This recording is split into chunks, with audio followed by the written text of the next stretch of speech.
Hey everybody, my name is Chase Krause. Thanks for tuning in.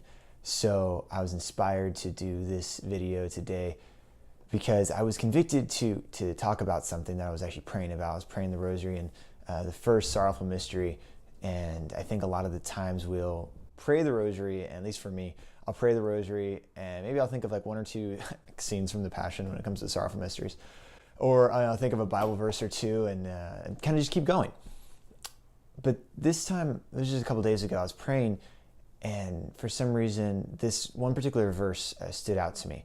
It's from the Gospel of Matthew, and it was when Jesus was praying, and he brought James, Peter, and John with him, and he was praying, and he found them sleeping, so he went back to pray again, and he came back, and he found them sleeping again.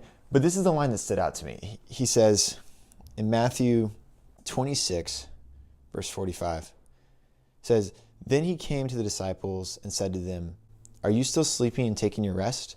Behold, the hour is at hand, and the Son of Man is betrayed into the hands of sinners. Rise, let us be going. See, my betrayer is at hand.'" And it's the question, are you still sleeping and taking your rest?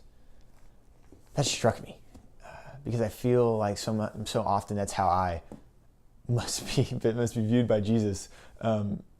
Because I think it's very easy to get into routine. It's very easy to give up on where we were when we were eager and when we were convicted.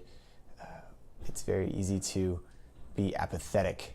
It's easy for me, at least, to kind of somebody else will talk to him about that thing, or somebody else will talk to so and so about whatever they're struggling with. I'm just tired. I have a wife, she's pregnant, she got a baby on the way, I got work, I got a full-time job, whatever the case may be. But I think Jesus is challenging us with this question of, are you still sleeping? Are you still lying around? And this is actually similar to what he says earlier in the Gospel of Matthew in the parable of the rich landowner who hires workers. He goes back and keeps hiring people for a day wage. And he goes back at the 11th hour and he says, "Why are you still standing around?" to the workers and laborers who are still in the market. And the worker says, "Well, nobody's hired us out." So this question that Jesus is asking, why are you still just laying around? Why aren't you doing anything? Why aren't you working for my kingdom? So it's a question that I want to challenge you to reflect on. Are you simply laying around when it comes to your faith, when it comes to evangelization, when it comes to mission? I know I am sometimes. And it's hard and it's exhausting, because this idea that we're supposed to be on mission, we're supposed to be soldiers for Christ.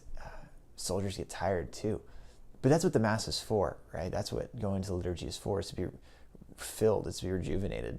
So are you just laying around?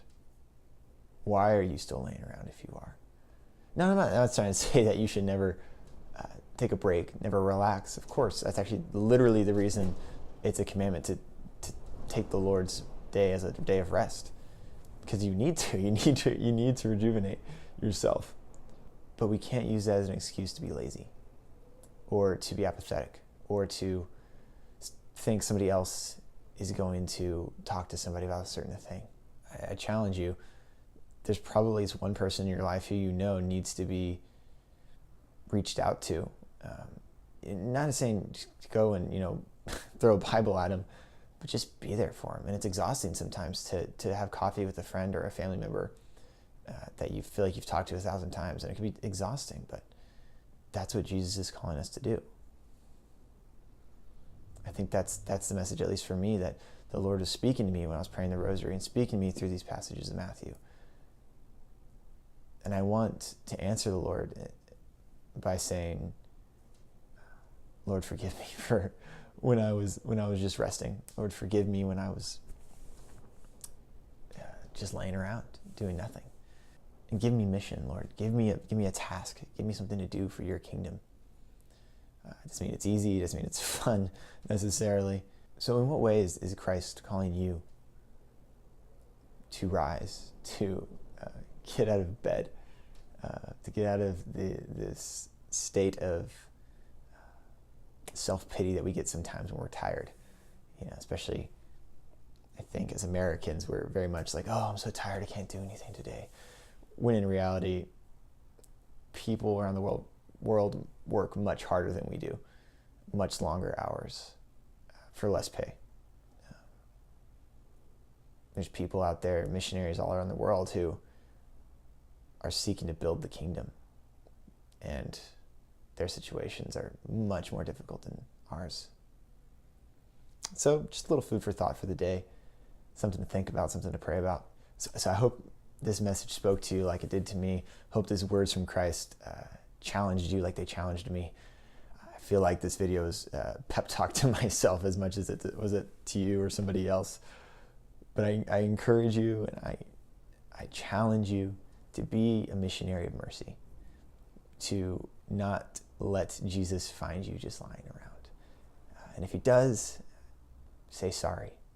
Say, Lord, forgive me, but give me the grace and the strength to continue on, so that I may be there for others. I may not give in to self-pity and to apathy, but to do all for the greater glory of God and for his kingdom, so he may find us working in his vineyard when he comes. That's all I got for today, guys. God bless. Take it easy.